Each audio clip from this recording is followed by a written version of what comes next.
Hello everyone, hope you all are doing well. Today we are going to start with a new topic, that is endoplasmic reticulum. This is the topic of class 9th. In previous we have done with the prokaryotic and eukaryotic cell.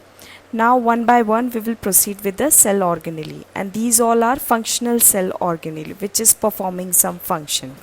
So the first functional cell organelle which we are going to discuss, that is endoplasmic reticulum.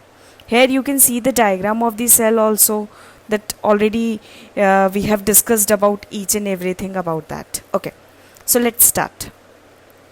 So endoplasmic reticulum, what is meaning of endoplasmic reticulum? So endoplasmic reticulum, there are the three words in this. Endo stands for internal, plasmic is a fluid, and reticulum is a network. So it is a network of membranous and tubules. It means it is network. ये ऐसा network है which is made up of membrane as well as tubule. Membrane and tubule का network which is present in the cytoplasm and cytoplasm of eukaryotic cell. Again I am emphasizing on the word eukaryotic cell, where the nucleus is developed, that is called eukaryotic cell, and it is continuous with the nuclear membrane. It means it is lying nearby the nucleus, right? It is continuous with the nuclear membrane.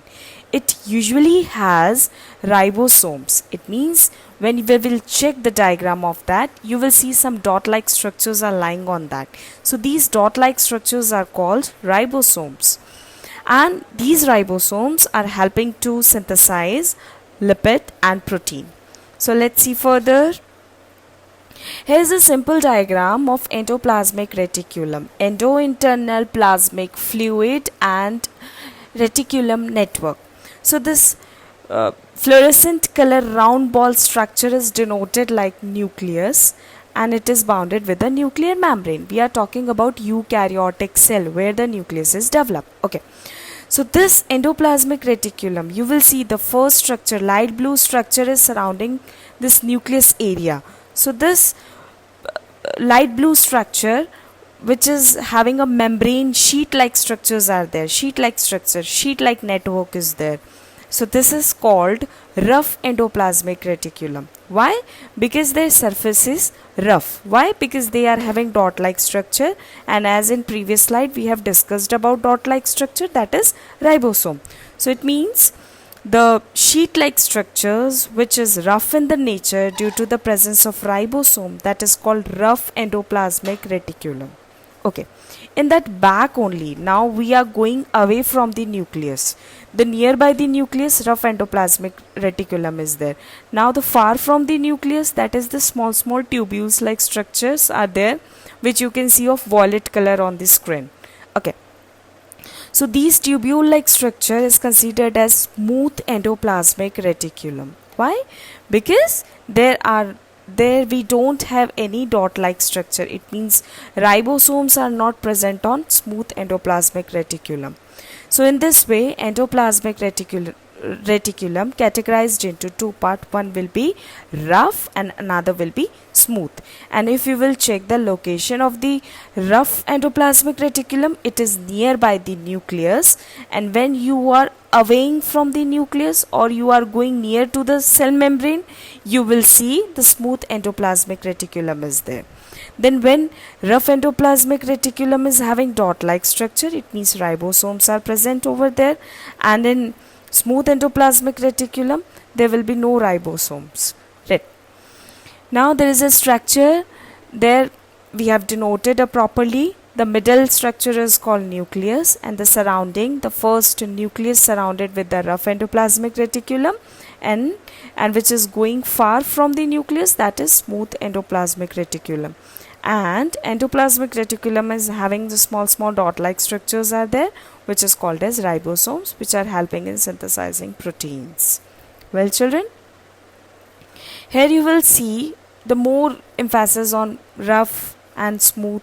If you will emphasize more rough endoplasmic reticulum, you will check out the diagram. It is something like rough, the dotted like structures are there, but in smooth, the total smooth body will be there.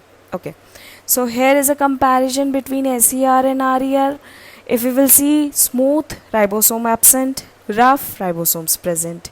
Smooth present near the cell membrane, as already we have discussed. Rough present near the nucleus. Then smooth is formed by the tubule and rough is formed by the membrane or crusty type of structures are there. Smooth, they don't have ribosomes, so they will synthesize lipid. This you have to remember. Again, I am repeating. Smooth is synthesizing lipid and rough is synthesizing protein. Why? Because they are having ribosomes. So these are the examples where smooth will be there, like adipocyte, interstitial cells, adrenal cortical cell, leukocytes, retinal cells. यहाँ पर smooth endoplasmic reticulum will be there. But when we talk about rough endoplasmic, the locations will be actinyl cells, goblet cells, plasma cells. These are the types of the cells which are present in your body. Nissls granule cells, endocrine cells, etc. Now you have to remember functions of the ER. ER stands for, now you might have idea, the name of the ER will be, yes, endoplasmic reticulum. So it synthesizes what? Protein and lipid. Who will synthesize protein? Rough. Who will synthesize lipid? Smooth. So they are synthesizing protein and lipid, and these material get transported by endoplasmic reticulum only. These material get modified by endoplasmic reticulum only, and these material get packed by endoplasmic reticulum only. So there are the another function is there, that is carbohydrate metabolism. It is involving in the metabolism also. Metabolism का मतलब होता है chemical activity. So whatever the chemical activity done by the carbohydrate, that also takes place by the endoplasmic reticulum. So I hope you have cleared out with the cell organelle, endoplasmic reticulum. In next we will discuss about the next cell organelle of the cell. Thank you so much.